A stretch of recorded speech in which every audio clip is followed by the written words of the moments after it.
अस्सलाम वालेकुम व रहमतुल्लाहि व बरकातहू।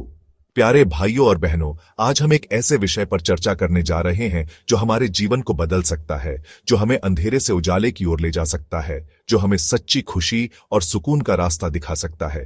जी हां, मैं बात कर रहा हूं कुरान की, अल्लाह का आखिरी पैगाम, जो इंसानियत के लिए रहनुमाई का एक अनमोल खजाना है। कुरान में बताए गए जीवन के महत्वपूर्ण सबक हमारे जीवन को बेहतर बना सकते हैं, हमें नेक बना सकते हैं और हमें अल्लाह की रजा हासिल करने में मदद कर सकते हैं। आज हम जानेंगे कुरान से 5 सबसे महत्वपूर्ण जीवन सबक, 5 ऐसे उसूल जो हमारे जीवन को बदल सकते हैं, हमें कामयाबी की राह पर ले जा सकते हैं और हमें दुनिया और आखिरत में फलाह यानी कामयाबी दिला सकते हैं। सबसे पहला और सबसे अहम सबक जो कुरान हमें सिखाता है वो है ईमानदारी। ईमानदारी का मतलब सिर्फ सच बोलना नहीं है, बल्कि यह हमारे पूरे जीवन का एक अहम हिस्सा होना चाहिए। यह हमारे हर काम, हर रिश्ते और हर लेन देन में झलकना चाहिए। ईमानदारी सिर्फ बोलचाल में ही नहीं, बल्कि हमारे हर काम, हर रिश्ते, हर लेन देन में होनी चाहिए। जब हम ईमानदारी से काम करते हैं तो हम न केवल अपने आप को बल्कि अपने आसपास के लोगों को भी प्रेरित करते हैं। अल्लाह कुरान में फरमाता है, ए ईमान वालो, अल्लाह से डरो और सीधी बात कहो। 33:70। यह आयत हमें सिखाती है कि हमें हमेशा सच बोलना चाहिए, चाहे परिस्थिति कैसी भी हो। सीधी बात कहने का मतलब है सच बोलना, झूठ, फरेब और धोखे से दूर रहना। जब हम सच बोलते हैं तो हम अपने दिल और दिमाग को हल्का महसूस करते हैं। ईमानदारी से जीने वाला इंसान अल्लाह को पसंद आता है और समाज में भी उसका सम्मान होता है। ईमानदारी से जीने वाला व्यक्ति न केवल अल्लाह की नजरों में बल्कि समाज की नजरों में भी ऊंचा उठता है। ईमानदारी से दिलों में सुकून और जहन में शांति आती है। जब हम ईमानदारी से जीते हैं तो हमारे दिल में एक अजीब सी शांति और संतोष होता है, जबकि झूठ बोलने वाला हमेशा डर और बेचैनी में जीता है। झूठ बोलने से न केवल हम खुद को धोखा देते हैं, बल्कि हम अपने आसपास के लोगों का विश्वास भी खो देते हैं।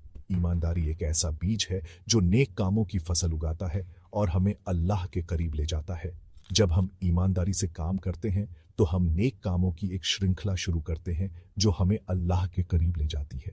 इसलिए कुरान हमें बार बार याद दिलाता है कि हम ईमानदारी का दामन थामे रहें, चाहे कितनी ही मुश्किल क्यों ना हो। मुश्किल समय में भी हमें ईमानदारी का साथ नहीं छोड़ना चाहिए, क्योंकि ईमानदारी ही असली कामयाबी और सुकून का रास्ता है। सच्ची सफलता और सुकून केवल ईमानदारी से ही प्राप्त हो सकते हैं। अगर हम अपने जीवन में ईमानदारी को अपना लें तो यकीन मानिए हमारी जिंदगी बेहतर और खुशहाल बन सकती है। ईमानदारी से जीने से हमारी जिंदगी में खुशहाली और संतोष आता है। अल्लाह हमें ईमानदारी की राह पर चलने की तौफीक अता फरमाए, आमीन।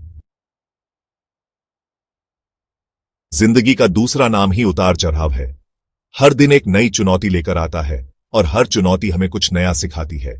कभी खुशी मिलती है तो कभी गम, ये जीवन का हिस्सा है।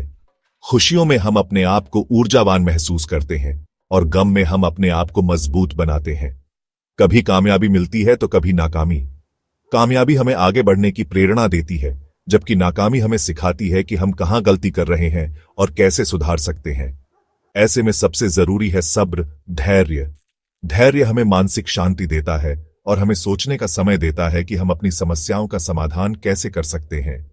कुरान में अल्लाह ताला फरमाता है, और धैर्य से काम लो, निश्चय ही अल्लाह धैर्य रखने वालों के साथ है। 8:46। यह आयत हमें सिखाती है कि धैर्य रखने से हम अल्लाह के करीब होते हैं। धैर्य का मतलब ये नहीं कि हम मुसीबतों के आगे हार मान लें, बल्कि इसका मतलब है कि हम मुश्किलों का डटकर सामना करें, बिना घबराए, बिना उम्मीद हारे। धैर्य हमें सिखाता है कि हर मुश्किल का हल होता है, बल्कि इसका मतलब है कि हम मुश्किलों का डटकर सामना करें, बिना घबराए, बिना उम्मीद हारे। धैर्य हमें सिखाता है कि हर मुश्किल का हल होता है। हमें अपने आप पर विश्वास रखना चाहिए और अपने लक्ष्य की ओर बढ़ते रहना चाहिए। कुरान हमें सिखाता है कि मुसीबतें अल्लाह की तरफ से इम्तिहान होती हैं और जो लोग सब्र करते हैं अल्लाह उनसे प्यार करते हैं और उन्हें बड़ेढ़ा अज्र देते हैं। यह हमें याद दिलाता है कि धैर्य रखने से हम अल्लाह की रहमत के पात्र बनते हैं। धैर्य रखने से हमारे अंदर हिम्मत और ताकत पैदा होती है और हम अपने लक्ष्यों को प्राप्त करने के लिए और भी अधिक प्रेरित होते हैं। यह हमें मानसिक और शारीरिक रूप से मजबूत बनाता है। हम मुश्किलों से लड़े डीहने का हौसला रखते हैं और अंत में कामयाबी हासिल करते हैं। धैर्य हमें सिखाता है कि हर कठिनाई के बाद एक नई सुबह होती है। धैर्य एक ऐसा हथियार है जो हमें हर मुश्किल से लड़े डीहने की ताकत देता है। यह हमें मानसिक और भावनात्मक रूप से मजबूत बनाता है, जिससे हम किसी भी चुनौती का सामना कर सकते हैं। कुरान में कई जगहों पर धैर्य की फजीलत बयान की गई है और बताया गया है कि धैर्य रखने वालों के लिए जन्नत में बड़ा अज्र है। यह हमें याद दिलाता है कि धैर्य रखने से हमें न केवल इस दुनिया में बल्कि आखिरत में भी इनाम मिलता है। इसलिए हमें हमेशा अल्लाह से दुआ करनी चाहिए कि वो हमें हर हाल में सब्र करने की तौफीक अता फरमाए। दुआ हमें मानसिक शांति देती है और हमें अल्लाह के करीब लाती है, क्योंकि धैर्य ही असली कामयाबी की कुंजी है। यह हमें सिखाता है कि हर मुश्किल के बाद एक नई राह खुलती है और हमें अपने लक्ष्यों को प्राप्त करने में मदद मिलती है। दया इंसानियत का असली गहना। यह एक ऐसा गुण है जो हमें एक दूसरे से जोड़ता है और हमारे दिलों में प्यार और करुणा का संचार करता है। इंसान होने का मतलब है दूसरों के प्रति दया और करुणा का भाव रखना। यह हमें सिखाता है कि हम एक दूसरे की मदद करें और एक दूसरे के दुख दर्द को समझें। कुरान हमें सिखाता है कि हमें हर किसी के साथ रहम और मोहब्बत से पेश आना चाहिए, चाहे वो अमीर हो या गरीब, मुसलमान हो या गैर मुस्लिम। यह हमें सिखाता है कि हम सभी एक ही परिवार का हिस्सा हैं और हमें एक दूसरे की परवाह करनी चाहिए। अल्लाह ताला फरमाता है, और नेकी और परहेजगारी के कामों में एक दूसरे की मदद करो और गुनाह और ज्यादती के कामों में एक दूसरे की मदद न करो। सूरह माइदा आयत 2। यह आयत हमें सिखाती है कि हमें हमेशा अच्छे कामों में एक दूसरे का साथ देना चाहिए। दूसरों पर रहम करने का मतलब है उनकी मदद करना, उनकी परवाह करना और उनके साथ अच्छा व्यवहार करना। यह हमें सिखाता है कि हम अपने समाज के हर सदस्य की परवाह करें, उनके साथ अच्छा व्यवहार करना। यह हमें सिखाता है कि हम अपने समाज के हर सदस्य की परवाह करें और उनके साथ अच्छा व्यवहार करें। कुरान में बताया गया है कि जो लोग दूसरों पर रहम करते हैं, अल्लाह उन पर रहम करता है। यह हमें सिखाता है कि दया और करुणा का भाव हमारे जीवन में कितना महत्वपूर्ण है। दया और करुणा ऐसे गुण हैं जो इंसान को जानवरों से अलग करते हैं।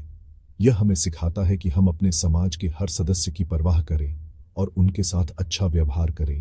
ये वो खूबियां हैं जो समाज को एक साथ जोड़े रखती हैं और प्यार और भाईचारे का माहौल पैदा करती हैं।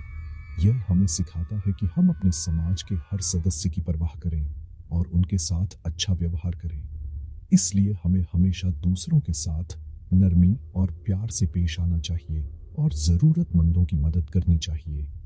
यह हमें सिखाता है कि हम अपने समाज के हर सदस्य की परवाह करें और उनके साथ अच्छा व्यवहार करें और ज़रूरतमंदों की मदद करनी चाहिए। यह हमें सिखाता है कि हम अपने समाज के हर सदस्य की परवाह करें और उनके साथ अच्छा व्यवहार करें, क्योंकि दया ही इंसानियत का असली गहना है। यह हमें सिखाता है कि हम अपने समाज के हर सदस्य की परवाह करें और उनके साथ अच्छा व्यवहार करें। न्याय एक बेहतर समाज की नींव। कुरान हमें सिखाता है कि हमें हमेशा न्याय और इंसाफ का दामन थामे रखना चाहिए, चाहे वो हमारे अपने हों या पराए, दोस्त हों या दुश्मन। अल्लाह ताला फरमाता है, ए ईमान वालो, न्याय पर कायम रहो, अल्लाह के लिए गवाही दो, अगरचे तुम्हारे अपने ही खिलाफ क्यों ना हो। सूरह अन-निसा आयत 135। न्याय का मतलब है हर किसी को उसका हक देना, किसी के साथ ज्यादती न करना, किसी के साथ भेदभाव न करना। न्याय एक ऐसा पैमाना है जो समाज में अमन और शांति कायम करता है, जबकि बेइंसाफी और जुल्म समाज को तबाह कर देते हैं। कुरान में बताया गया है कि अल्लाह न्याय करने वालों से प्यार करते हैं और जालिमों को पसंद नहीं करते। इसलिए हमें हमेशा न्याय का साथ देना चाहिए और जुल्म के खिलाफ आवाज उठानी चाहिए, क्योंकि न्याय ही एक बेहतर समाज की नींव है। आभार खुशियों की चाबी। अल्लाह ने हमें अनगिनत नेमतें दी हैं जिनकी हम गिनती भी नहीं कर सकते।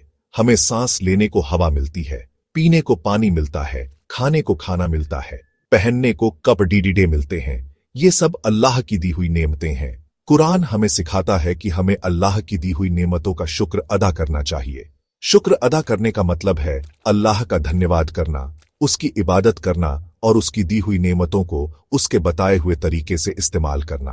कुरान में अल्लाह ताला फरमाता है, और अगर तुम मेरे शुक्रगुजार बनोगे तो मैं तुम्हें और ज्यादा दूंगा। सूरह इब्राहिम आयत 7। जो लोग अल्लाह का शुक्र अदा करते हैं, अल्लाह उनकी नेमतों में और इजाफा करते हैं, जबकि जो लोग नाशुक्रे होते हैं, अल्लाह उनसे नाराज होते हैं और उनकी नेमतें छीन लेते हैं।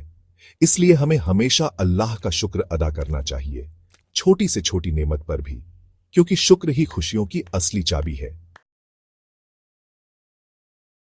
तो ये थे कुरान से सीखे जाने वाले 5 महत्वपूर्ण जीवन सबक: ईमानदारी, धैर्य, दया, न्याय और आभार। अगर हम इन उसूलों को अपनी जिंदगी में अपना लें तो यकीन मानिए हमारी जिंदगी बेहतर और खुशहाल बन सकती है।